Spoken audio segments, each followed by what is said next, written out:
अरहंत वीतराग परमात्मा निर्ग्रंथ आप्तज्ञानी सद्गुरुदेव एवं आगम वाणी को भावमय वंदन नमन। समस्त भव्य आत्माओं की भव्यता को प्रणाम। एक सेठ जी थे, लाला अमीरचंद जी। उनकी दिनचर्या बहुत ही नियमित थी। सुबह अच्छा नाश्ता करने के बाद ठीक 10 बजे दुकान पर चले जाना, जो वहां से पुनः दोपहर को 1 बजे भोजन के लिए घर आना और भोजन और विश्राम से निवृत्त होकर पुनः दोपहर 3 बजे दुकान पर पहुंच जाना और शाम को 7 बजे दुकान बंद करके वापस अपने घर लौट आना। इस तरह की नियमित दिनचर्या उनकी थी, लेकिन आज उनकी दुकान पर न जाने कहां से ग्राहकों की इतनी भीड़ आ जुटी कि वे दोपहर का भोजन करने के लिए भी अपने घर नहीं जा सके। और अब शाम के 7 बज चुके थे, लेकिन दुकान पर आने जाने वालों का तांता अब भी लगा हुआ था, इसीलिए अब भी दुकान बंद नहीं कर पाए वे। लेकिन अब वे बहुत थक चले थे, इसीलिए अपने सहायकों के भरोसे उन्होंने बिक्री की जिम्मेदारी सौंपी और स्वयं दुकान के पिछले हिस्से में, जहां उन्होंने गद्दी और तकियों का प्रबंध किया हुआ था, वहां जाकर के विश्राम करने लगे। इधर घर पे सेठानी ने सोचा कि आज दिन भर हुआ सेठ जी घर नहीं आए और अब भी शाम हो चुकी है, लेकिन सेठ जी नहीं आए, तो वे जरा चिंतित हुई।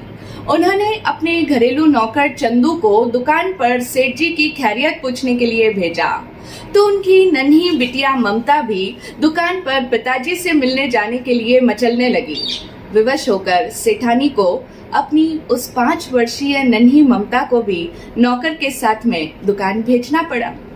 चंदू ममता को लेकर दुकान पहुंचा, सेठ जी की खैर खबर जानी और वह तो वापस घर निकल पड़ा, लेकिन बिटिया ममता वहीं पिताजी के पास ही रुक गई। अब जिस समय ममता के साथ वे दुकान के पिछले हिस्से में विश्राम कर रहे थे, उसी समय उनके पुराने मित्र सेठ वृद्धिचंद जी वहां प्रवेश करते हुए कहने लगे, आज क्या बात है अमीरचंद भाई, इस समय दुकान पर यहाँ बिटिया के साथ कैसे बैठे हो? सेठ वृद्धिचंद को आता हुआ देखकर लाला अमीरचंद प्रसन्न हो गए और उनका स्वागत करते हुए कहने लगे, आओ भाई वृद्धि आओ। यार, आज तो ना जाने दुकान में कहां से ऐसी भीड़ टपकी है कि दुकान बंद करने का मन ही नहीं हो रहा है। जब सुबह से लेकर के अब तक दुकान से घर नहीं पहुंचा, तो तुम्हारी भाभी ने बिटिया ममता को भी यहीं पर भिजवा दिया। जब से यहाँ पर आई है, तभी से कहानी सुनाने के लिए जिद कर रही है। अमीरचंद जी ने अपने मित्र सेठ वृद्धिचंद जी से कहा, तो वृद्धिचंद कहने लगे, कहानी सुनाने की जिद कर रही है तो सुना दो ना कहानी सुनाने में भी भला तुम्हें कोई वजन पड़ता है क्या? मजाक करते हुए कहने लगे। तो अमीरचंद जी ने कहा, अरे भाई, एक कहानी तो सुना चुका हूँ, तभी तो ये शांति से बैठी है, लेकिन अब दूसरी कहानी सुनाने के लिए जिद कर रही है। लड़की क्या है, पूरी आफत है तो भला हमेशा कौन सा तुम्हारे घर रहने वाली है? लड़की है तो दूसरों के घर ही जाएगी ना? हाँ, जाएगी तो सही, लेकिन दूसरों के घर इसे भेजने से पहले न जाने कितने अनदेखे घरों को देखना पड़ेगा। अमीरचंद की यह बात सुनकर सेठ वृद्धिचंद ने कहा, अच्छा ऐसा सोचता है तू, तो मेरी एक बात मानेगा? अमीरचंद ने कहा, तुम्हारी भला कौन सी बात मैंने आज तक टाली है जो आज टालूंगा? तब वृद्धिचंद ने कहा, तूने मेरा घर तो देखा है ना? इस पर अमीरचंद ने कहा, हाँ, तुम्हारे घर का तो एक एक कोना देखा है मैंने। तुम्हारे घर पर चारों ओर खुशहाली छाई हुई है और लक्ष्मी की भी बहुत मेहरबानी है तुम्हारे घर पर। उसकी बात को बीच में ही रोकते हुए सेठ वृद्धिचंद कहने लगे, और तूने अपने उर्मिलेश को भी देखा है ना? पूरे 8 वर्ष का हो गया है वह। अब तुम्हें अपनी बिटिया ममता के लिए किसी दूसरे अनदेखे घरों को देखने की भला जरूरत ही क्या है? यह बात सुनते ही सेठ अमीरचंद प्रसन्न हो गए और कहने लगे, वाह भाई वृद्धि, क्या बात कही है तूने।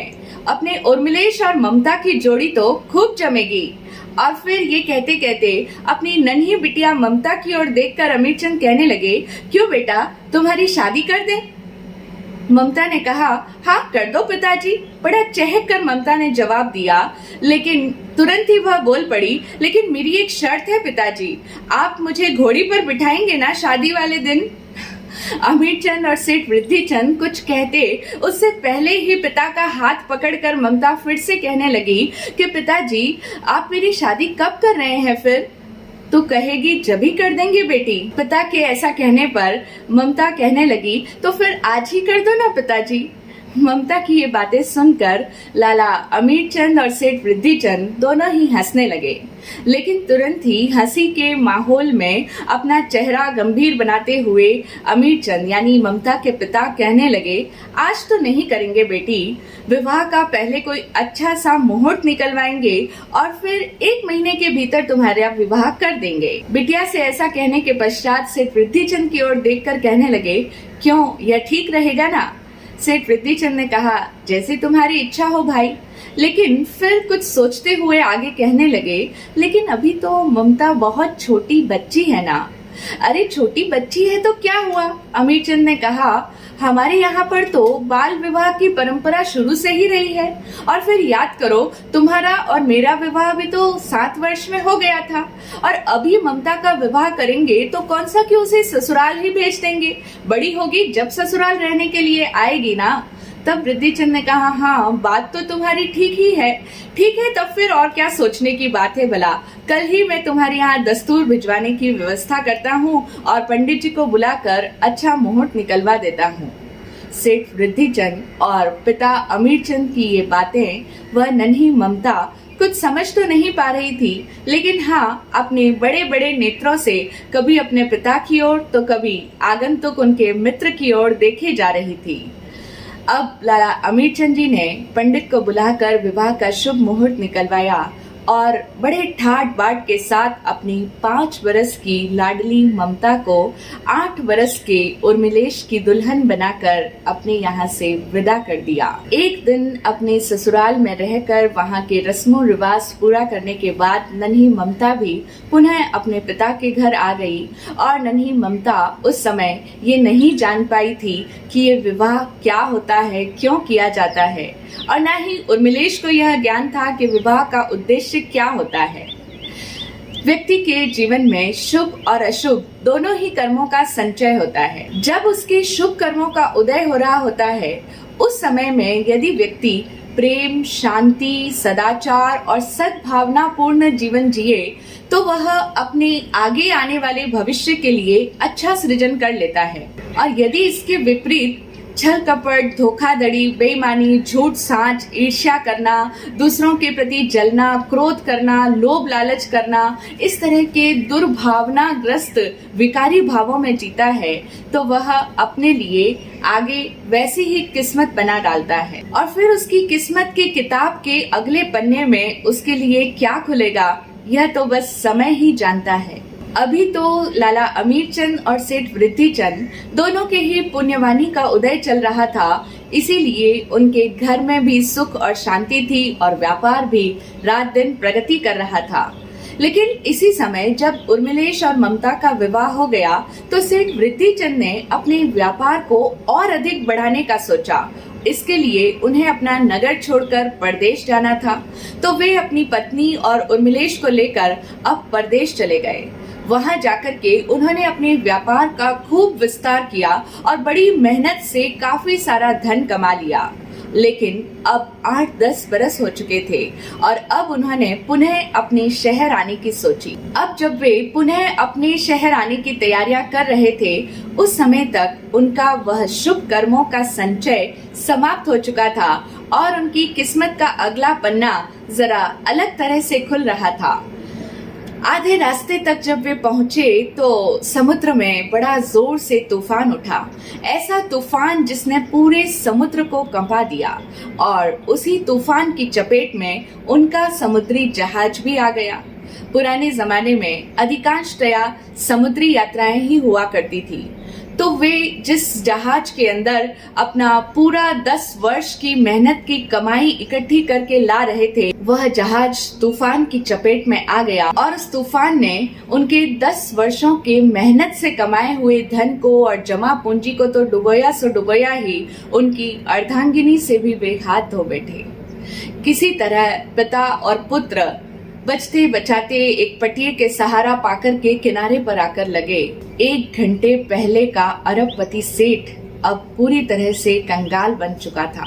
अपने नगर में आने के पश्चात अपने परिजनों, रिश्तेदारों और संबंधियों को अपनी यह दुख भरी दास्तान सुना करके कुछ सहायता पाने की उम्मीद उनके मन में थी, लेकिन किसी ने भी कोरी सहानुभूति के अलावा उन्हें कुछ भी देना मुनासिब नहीं समझा। सेठ अमीरचंद जी को भी जब सेठ वृद्धिचंद के बारे में इस बात की जानकारी मिली तो उन्हें अपने पांवों के नीचे से जमीन खिसकती हुई नजर आई। उन्हें अपनी बेटी के दुर्भाग्य पर बड़ा पश्चाताप होने लगा और तभी उन्होंने अपने मन में ये निश्चय कर लिया कि अब वे अपनी बेटी को उस घर पर नहीं भेजेंगे। सेठ वृद्धिचंद जब अपने रिश्तेदारों और संबंधियों से निराश हो गए तो उन्होंने सोचा कि अब मुझे सेठ अमीरचंद जी की मदद मांगनी चाहिए। लाला अमीरचंद जी से सहायता पाने की उम्मीद लेकर वे उनसे मिलने के लिए आए, लेकिन लाला अमीरचंद जी ने उन्हें सहायता देना तो दूर बल्कि उनसे मिलने से ही इनकार कर दिया। अब तो सेठ वृद्धिचंद की हालत जो हुई होगी वह हम सभी लोग समझ सकते हैं। बड़े ही निराश और विवश हो गए वे। अब उनके पास और कोई सहारा, कोई चारा न बचा था। विवश होकर के पिता और पुत्र ने शहर से बाहर जंगल की ओर एक कुटिया डाल दी और वहीं पर रह करके लकड़ियां इत्यादि काट कर कुछ मेहनत मजूरी करके अपना गुजर बसर चलाने लगे।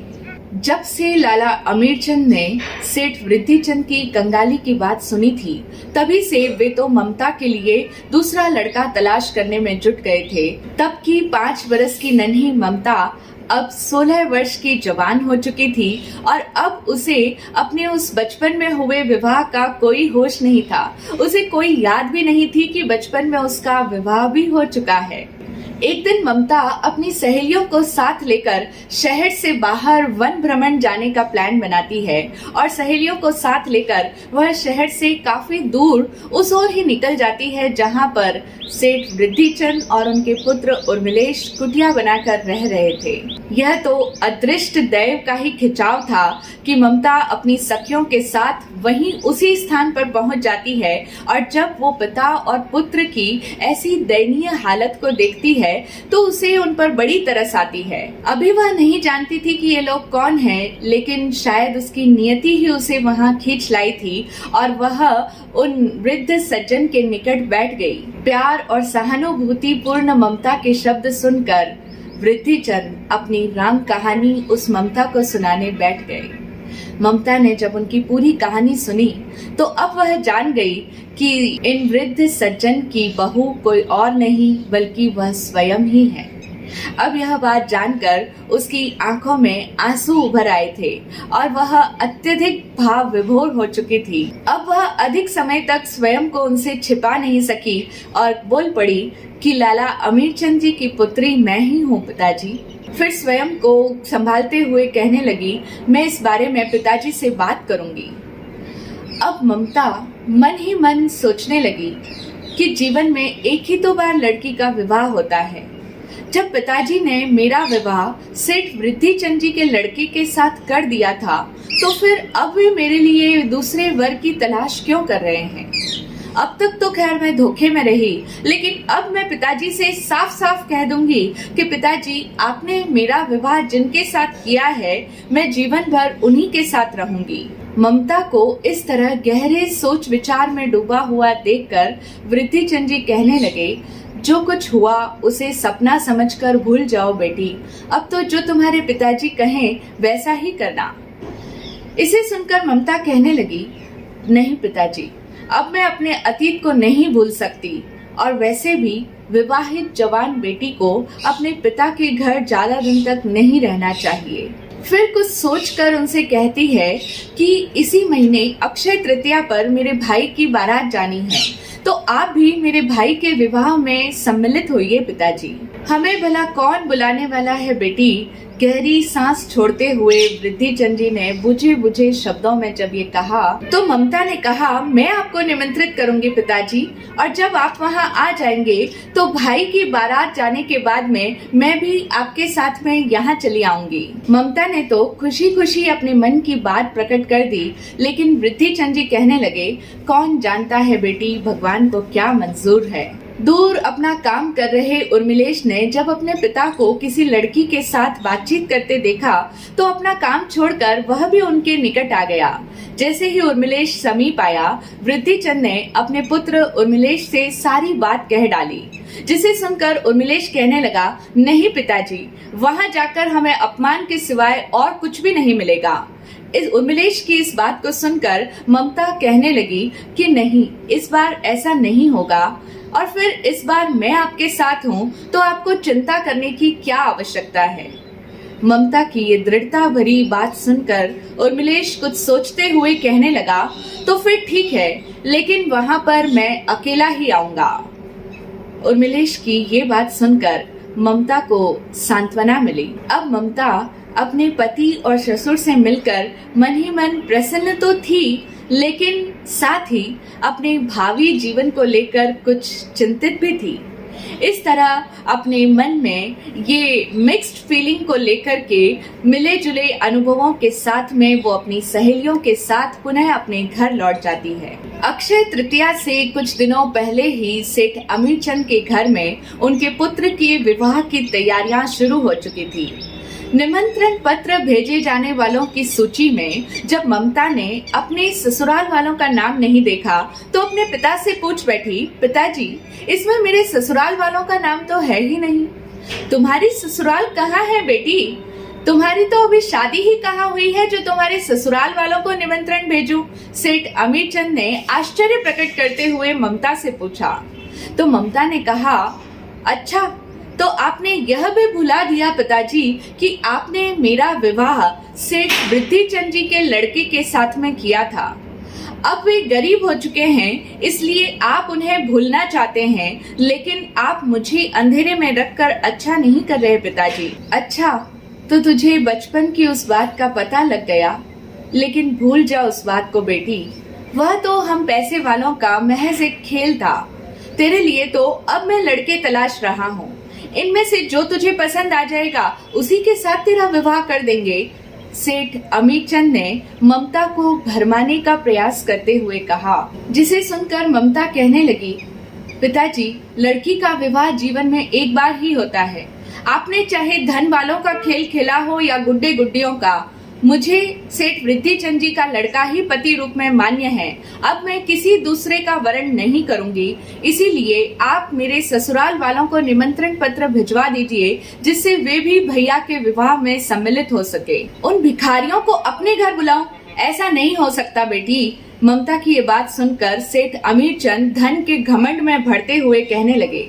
पिता की ये बात सुनकर ममता कहने लगी, वे भिखारी भी बने तो आपने तो उनकी कुछ भी सहायता नहीं की पिताजी। आखिर तो वे आपकी बेटी के ससुराल वाले थे और उससे भी पहले आपके मित्र थे। यदि आप चाहते तो उनकी सहायता करके उन्हें पुनः ऊंचा उठा सकते थे, लेकिन उनकी सहायता करना तो दूर, आपने उनसे बात करने में भी अपना अपमान समझा। अब ठीक है, यदि आप उन्हें निमंत्रण नहीं भिजवाते तो मैं उन्हें निमंत्रण पहुंचवा दूंगी, और जब वे यहाँ आएंगे तो भैया की बारात जाने के बाद में मैं भी अपने ससुराल चली जाऊंगी। ममता ने अपनी भविष्य की योजना पिता के सामने स्पष्ट शब्दों में सुना दी। इसे सुनते ही सेठ अमीरचंद जी के भीतर का गुस्सा बाहर भड़क उठा और कहने लगे, तू पागल तो नहीं हो गई है ममता? ये क्या बात कर रही है? ममता ने कहा, मैं पागल नहीं हूँ पिताजी, ये तो आपके सर पर धन का नशा चढ़ा हुआ है, जिस कारण आप अपने रिश्तेदारों को भी नहीं पहचान पा रहे हैं। आज वे गरीब हैं, इसलिए आप उनका अपमान कर रहे हैं। यह कहते कहते ममता अत्यधिक दुख से भर गई और वहां से चली गई। इधर ममता के द्वारा भेजा गया निमंत्रण वृद्धि चंद जी को प्राप्त हुआ तो वे समझ गए कि ये निमंत्रण सेठ अमीरचंद ने नहीं भिजवाया है, बल्कि उनकी बहू ने भिजवाया है। इसीलिए उन्होंने अपने मन ही मन निश्चय कर लिया कि वे तो अब सेठ अमीरचंद जी के दरवाजे पर नहीं जाएंगे, लेकिन अपने पुत्र उर्मिलेश को बुलाकर कहने लगे, सेठ अमीरचंद के लड़के का विवाह है बेटा, बहू ने निमंत्रण भिजवाया है, तुम वहां चले जाना और आते समय बहू को भी साथ लेवा लाना। लेकिन यदि उन्होंने नहीं भेजा तो उर्मिलेश ने अपने मन का संशय अपने पिताजी के सामने रखते हुए कहा। तब सेठ वृद्धिचंद ने कहा, वहाँ की क्या स्थिति है यह तो वहाँ जाने के पश्चात ही पता चलेगा बेटा, लेकिन बहू ने हमसे वादा किया है कि भाई की बारात जाने के बाद में वह यहाँ पर चली आएगी, इसीलिए तुम्हारा वहाँ पर जाना उचित होगा बेटा। पिता की इस बात पर उर्मिलेश ने अपनी स्वीकृति दे दी। पहली बार जब उर्मिलेश सेठ अमीरचंद जी की कोठी पर गया था तब वह 8 वर्ष का था, दूल्हा बनकर गया था, लेकिन अब दूसरी बार जब वह जा रहा है तो 18 वर्ष का नौजवान हो चुका है। इसी कारण सेठ अमीरचंद के किसी भी रिश्तेदार ने या उनके घर के नौकरों ने और स्वयं सेठ अमीरचंद जी ने भी उसे नहीं पहचाना, उसकी ओर किसी का ध्यान ही नहीं गया। लेकिन जैसे ही ममता की नजर उर्मिलेश पर पड़ी, उसके मन में बहुत प्रसन्नता हुई। उर्मिलेश सुंदर था, स्वस्थ था, नौजवान था और रिष्ट पुष्ट काया का स्वामी भी था। उर्मिलेश भी सेठ अमीरचंद के अन्य आमंत्रितों के बीच में अपनी सादी वेशभूषा में जाकर के बैठ गया। कुछ समय पश्चात सेठ अमीरचंद का ध्यान उस ओर गया तो उसकी स्वस्थ, सुंदर और सुपुष्ट काया ने उनका ध्यान अपनी ओर आकर्षित कर लिया। वे उसी की ओर देखते रहे और मन ही मन कल्पना करने लगे कि ऐसा सुंदर वर यदि मेरी बेटी को मिल जाए तो कितना अच्छा हो। कि उसी समय ममता अंदर से बाहर आई और अपने पिता के पास आकर के कहने लगी, पिताजी क्या आप उन्हें पहचानते हैं? ममता ने उर्मिलेश की ओर ही संकेत करते हुए पिता से पूछा। सेठ अमीरचंद जी तो पहले ही उसे बड़े गौर से देख रहे थे और जब ममता ने उसी की ओर संकेत करते हुए कहा तो प्रसन्न मना होकर के पूछ बैठे, नहीं बेटी, ये किसके सुपुत्र हैं? इन्हें भूल गए आप? ये सेठ वृद्धिचंद जी के सुपुत्र हैं, आपके दामाद। ममता ने तो बेझिझक बतला दिया, लेकिन ममता की बात सुनते ही लाला अमीरचंद जी के भीतर का धनवान गरज उठा। वे जोर से चिल्लाकर कहने लगे, इन्हें किसने बुलाया है यहाँ? हमारा तो इनसे कोई संबंध ही नहीं रहा है। आपका कोई संबंध नहीं रहा होगा पिताजी, लेकिन मेरा इनसे संबंध है और इन्हें मैंने ही यहाँ निमंत्रित किया है। और जैसा कि मैंने आपसे कहा था, मैं अब इनके साथ अपने ससुराल जा रही हूँ। यह कहते हुए ममता ने अपने पिता के चरण छुए और फिर उर्मिलेश की ओर देखकर कहने लगी कि मैंने तो सोचा था कि आपके यहाँ आने पर पिताजी आपका सम्मान करेंगे, जिस तरह एक ससुर को अपने दामाद का सम्मान करना चाहिए, लेकिन इन्होंने आपका सम्मान नहीं किया, बल्कि ये तो आपको अपना संबंधी ही नहीं मान रहे हैं, इसीलिए अब आपका यहाँ रुकना उचित नहीं होगा। मैंने आपको बुलाया था क्योंकि मैं यहाँ इस घर से अकेली नहीं जाना चाहती थी, लेकिन अब यहाँ पर आप आ चुके हैं तो आपके साथ जाने में मुझे गर्व का अनुभव हो रहा है। अब हम यहाँ से चलते हैं। यह कहते हुए ममता जैसी वहाँ खड़ी थी वैसी ही उर्मिलेश के साथ सेठ अमीरचंद जी की कोठी से बाहर निकल गई। सेठ अमीरचंद के सभी मित्र, संबंधी, परिवारजन सेठ की बेटी को यूं इस तरह ससुराल जाते देखकर भाव विह्वल हो गए, लेकिन सेठ अमीरचंद अपने धन के घमंड में ऐंठ कर वहीं खड़ा रहा। पत्थर की तरह बुत बना अपनी बेटी को जाते हुए देखता रहा, लेकिन कुछ भी उसने कहा नहीं, बेटी को रोकने का जरा भी प्रयास नहीं किया। ममता जिस दिन से अपने ससुर के घर आई उसी दिन से उसने अपना सारा ध्यान अपनी उस गृहस्थी को सजाने में लगा दिया। पति और ससुर पिता की देखभाल वो पूरे मन से बड़े ही प्रेम के साथ में करती। कुछ दिनों तक तो ममता अपने वृद्ध ससुर को काम पर जाते और थका हारा पुनः घर लौटते देखती रही, लेकिन कुछ दिनों के पश्चात उससे बर्दाश्त नहीं हुआ तो एक दिन उसने अपने ससुर से कहा, पिताजी आप इस तरह मेहनत करें और मैं यहाँ पर घर में बैठी रहूं, ये मुझे शोभा नहीं देता।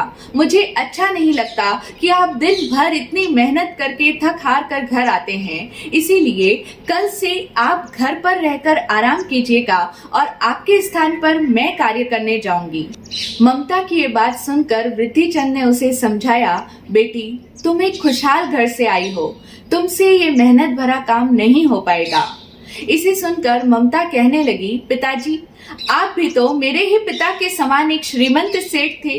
आपने भला ये काम कब किया था, लेकिन समय ने आपको भी इस काम का अभ्यस्त बना दिया।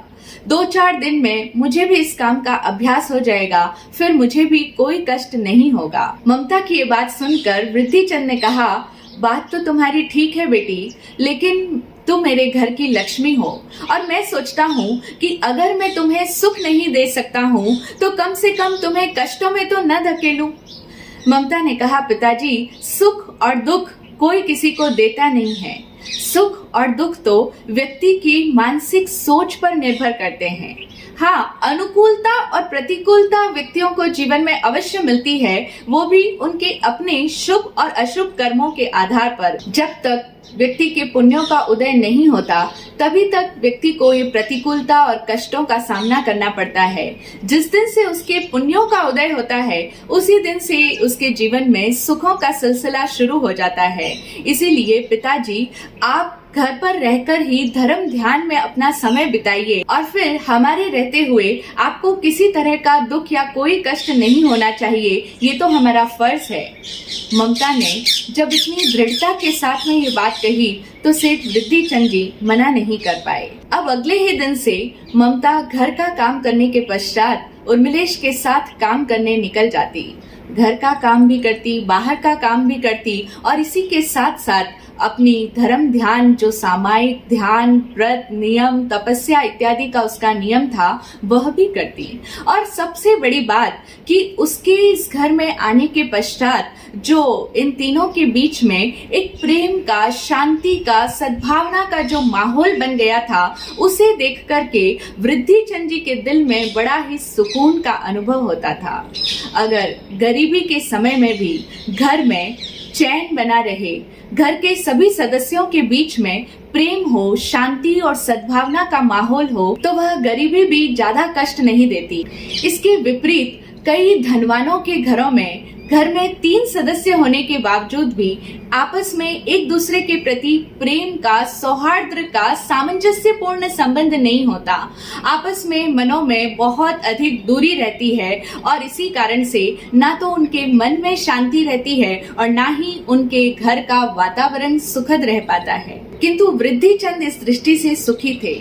जब से ममता उनके घर में आई थी तभी से उनके घर का माहौल अत्यधिक सुखद और शांत हो चुका था। इस तरह ममता को वहां रहते रहते 6 महीने का समय बीत गया और अब तो दिवाली भी आ चुकी थी। दिवाली से पहले धनतेरस के दिन से ही ममता ने तेले करने का निश्चय कर लिया कि धन्य त्रयोदशी, चतुर्दशी और अमावस्या, जो कि प्रभु महावीर के निर्वाण का दिन है, उन 3 दिनों में ममता ने तेले करने का संकल्प कर लिया। अब वह प्रातः काल ही घर का सारा काम निपटा कर अपना समय धर्म ध्यान में बिताने लगी। 3 दिन जब हो चुके, अमावस्या की रात्रि का समय था और ममता ध्यान में लीन बैठी थी कि तभी उसे एक दिव्य प्रकाश का अनुभव अपने आसपास हुआ। अभी वह उस प्रकाश को कुछ समझ ही पाती कि उसके पहले ही उसके कानों में बड़े ही मधुर स्वर टकराए। किसी ने उसे ही संबोधित करते हुए कहा, बेटी मैं तुम पर बहुत प्रसन्न हूँ, बोलो तुम्हें क्या चाहिए। ये स्वर सुनते ही ममता की आंखें खुल गई और आंखें खुलते ही ममता ने देखा कि उसके सामने एक शांत, सौम्य, दिव्य प्रकाश पुंज आकृति खड़ी है देवी की। ममता के मुख से अनायास ही निकल पड़ा कि आप कौन हैं देवी। जवाब मिला, मैं तुम्हारी सासू माँ हूँ बेटी, तुम्हारी धर्म की भावना से तुम पर अत्यधिक प्रसन्न हूँ, बोलो तुम्हें क्या चाहिए।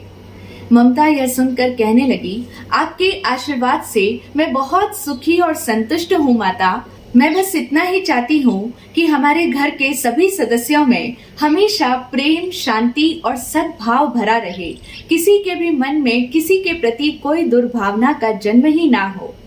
ममता की ये बात सुनकर देवी ने कहा, तुम बहुत समझदार हो बेटी।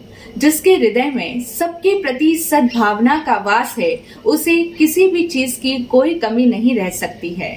मैं अपनी ओर से तुम्हें यह बताना चाहती हूँ कि जिस स्थान पर तुम बैठी हो, उसे कल प्रातः खोद देना। यहाँ तुम्हें स्वर्ण मुद्राओं का एक खजाना प्राप्त होगा और उसे तुम अपना धन समझकर स्वीकार कर लेना। ये सुनते ही ममता आश्चर्य में डूब गई और उसका मन तुरंत ही कल्पनाओं के सागर में गोते लगाने लगा। हमारा मन होता ही तो बड़ा चंचल है, लेकिन तुरंत ही ममता ने अपने मन को संभाला और अपने आप को पुनः सजग करते हुए ध्यान में लीन होकर के बैठ गई।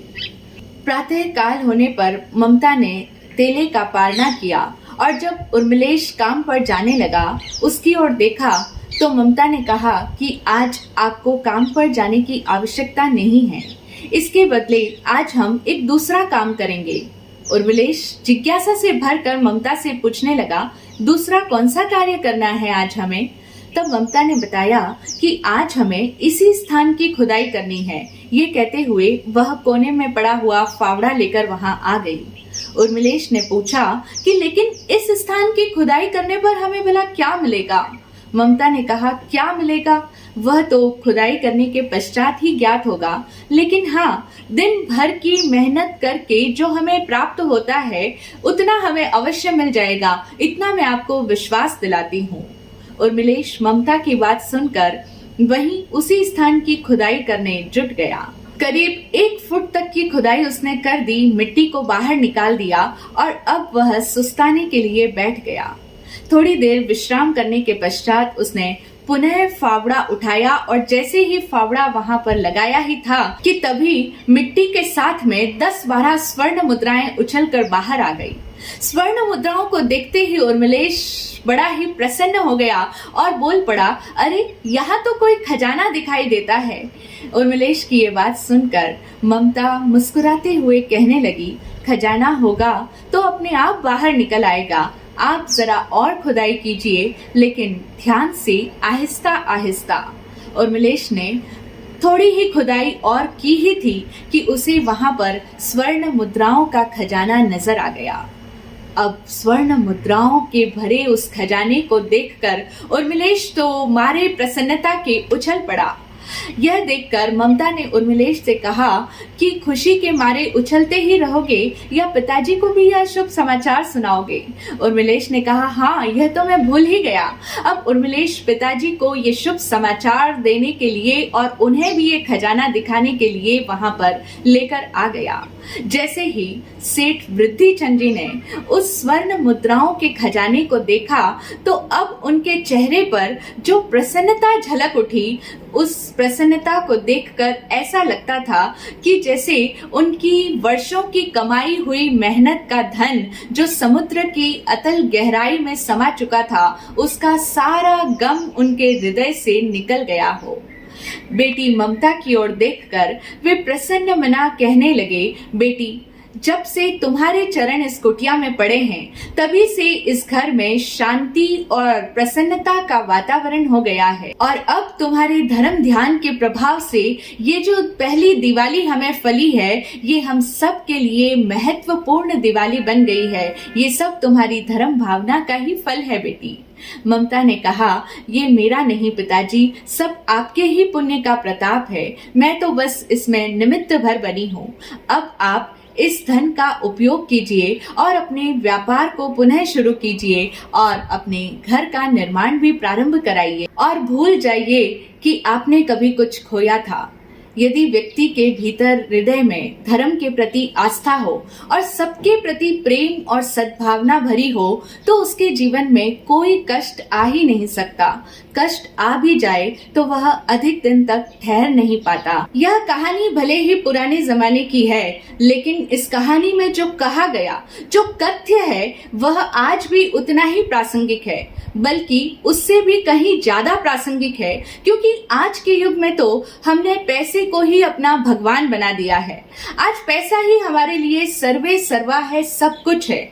जिसके पास में पैसा है उसके सभी रिश्तेदार अपने हैं, और जिसके पास में पैसा नहीं उसका कोई भी रिश्तेदार नहीं।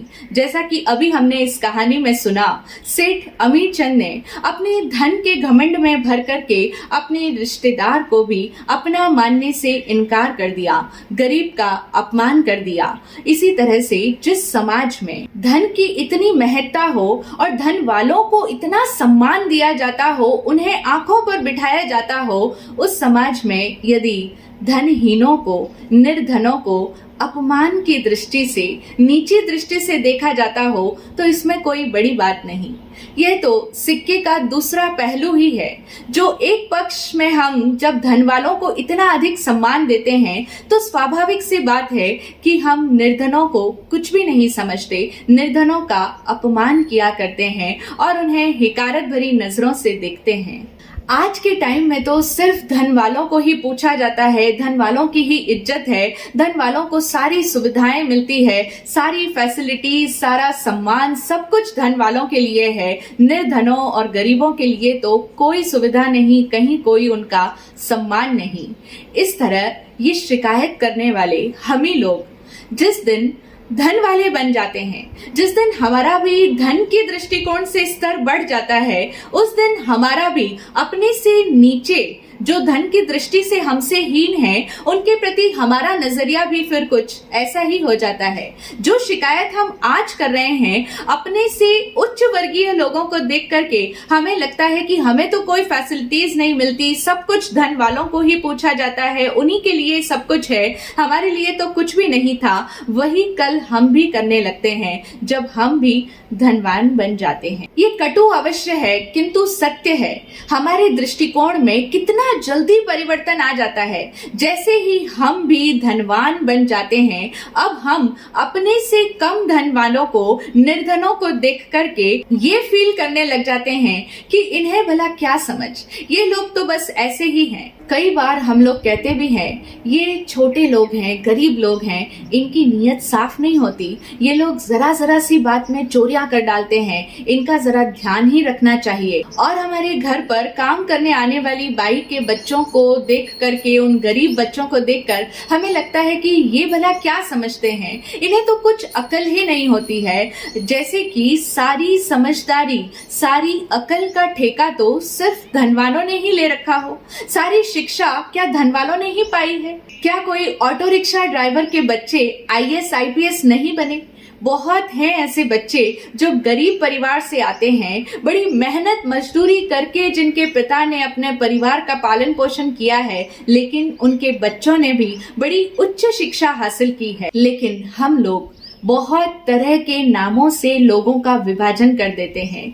अमीर और गरीब के नाम पर, शिक्षित और अशिक्षित के नाम पर, ऊंची जाति और नीची जाति के नाम पर, ना जाने कितने कितने तरीकों से हम लोग लोगों को बांट देते हैं और उनके भीतर भेदभाव करते हैं। हम सबके मनों में ये भेदभाव की दृष्टि घुसी हुई है। लेकिन हम देखें, क्या ये हमारे भीतर जो ये अंतर है, ये अमीर, ये गरीब, ये शिक्षित, ये अशिक्षित, ये ऊंचा, ये नीचा, ये सारा विभाजन क्या वस्तुतः है या सिर्फ हमारे मन में है? ये सिर्फ हमारे मन का ही क्रिएशन है। प्रकृति में ऐसा कोई भी विभाजन नहीं है। प्रकृति में कहीं कोई भी इन आधारों पर कहीं भी कोई भी बटा हुआ नहीं है। प्रकृति में सब एक समान है। कहीं किसी के लिए कोई भेद का भाव नहीं करती है प्रकृति। वहां तो बस दो ही तरह का विभाजन हो सकता है। एक वे लोग जो परमात्मा की ओर उन्मुख हुए हैं, जो स्वयं को जानने की दिशा में चल पड़े हैं, और एक वे जो स्वयं से, परमात्मा से पीठ किए बैठे हैं। बस ये दो ही प्रकार के लोग होते हैं प्रकृति में। बस ये दो ही तरह के लोग होते हैं और इस विभाजन में कोई अमीर और कोई गरीब का फर्क नहीं पड़ता। ऐसा नहीं है कि कोई अमीर है तो वह परमात्मा की राह में आगे बढ़ सकता है और कोई गरीब है तो वह परमात्मा की दिशा में आगे अपने कदम नहीं बढ़ा सकता। ऐसा कतई नहीं है, बल्कि कई बार तो स्थिति इससे बिल्कुल विपरीत होती है। एक गरीब व्यक्ति स्वयं को जानने के लिए, धर्म की दिशा में आगे बढ़ जाता है और अमीर व्यक्ति अपनी अमीरी के घमंड में ही मत्त रहता है। वह कभी भी अपने जीवन का उद्देश्य जानने के लिए प्रयत्नशील ही नहीं होता है। इसीलिए तो जीसस ने कहा है कि सुई के छेद से ऊंट निकल सकता है, लेकिन एक कंजूस धनपति का मेरे प्रभु के राज्य में प्रवेश नहीं हो सकता है। यही बात प्रभु महावीर स्वामी ने अपने शिष्य राजगृह नगर के महाराजा श्रेणिक को समझाई थी। उन्होंने श्रेणिक महाराजा से कहा कि श्रेणिक, यदि तुझे तेरी नरक टालनी है तो तू तेरे नगर में एक बहुत ही साधारण सा सदगृहस्थ रहता है पूनिया, उसके पास जा और उसकी सामाई खरीद ला, तो तेरी नरक टल सकती है।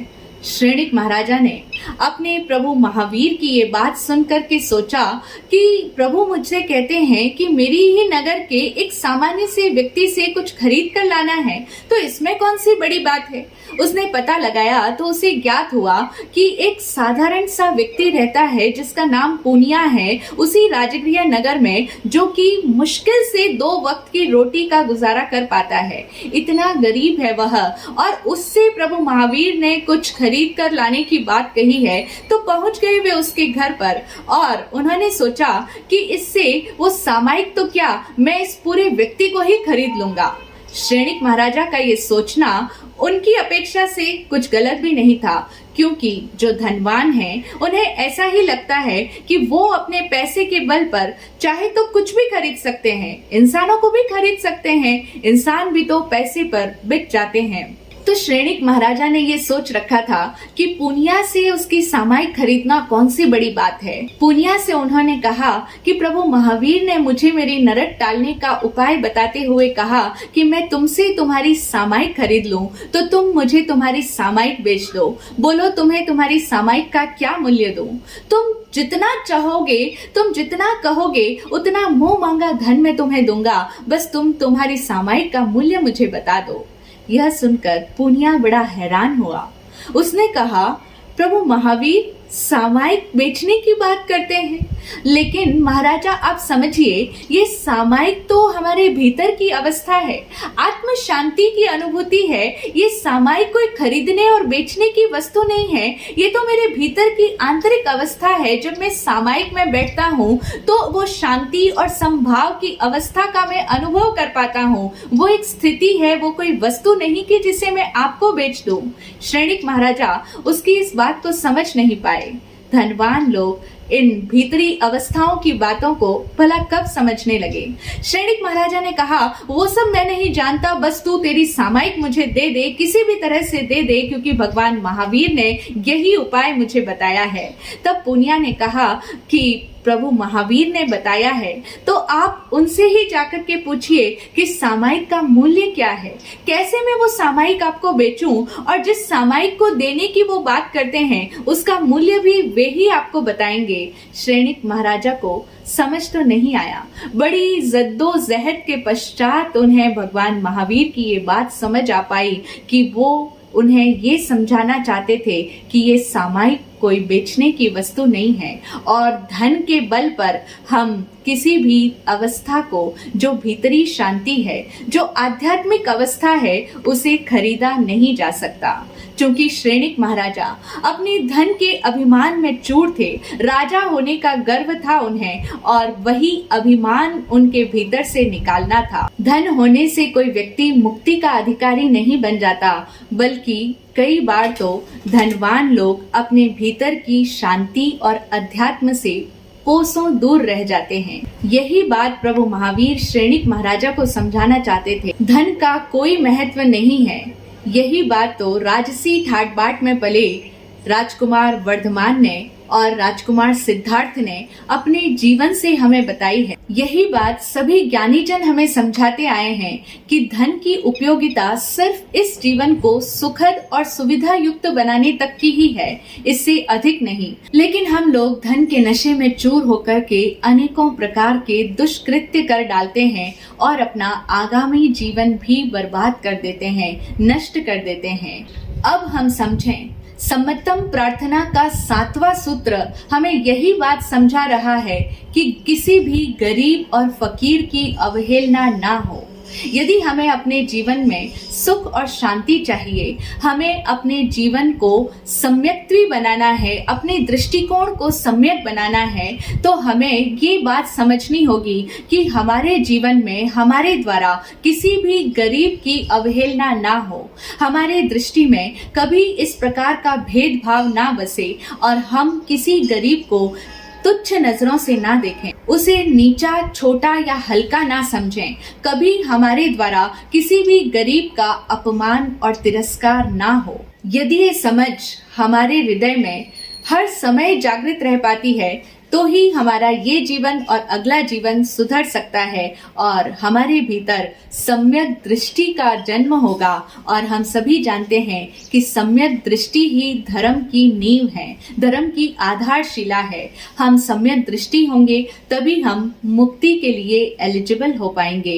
हम सभी उस मुक्ति की अर्हता अपने भीतर सदैव जागृत बनाए रखें और इस बात को कभी ना भूलें कि किसी भी गरीब और फकीर की अवहेलना ना हो। जय हो, जय हो, जय हो।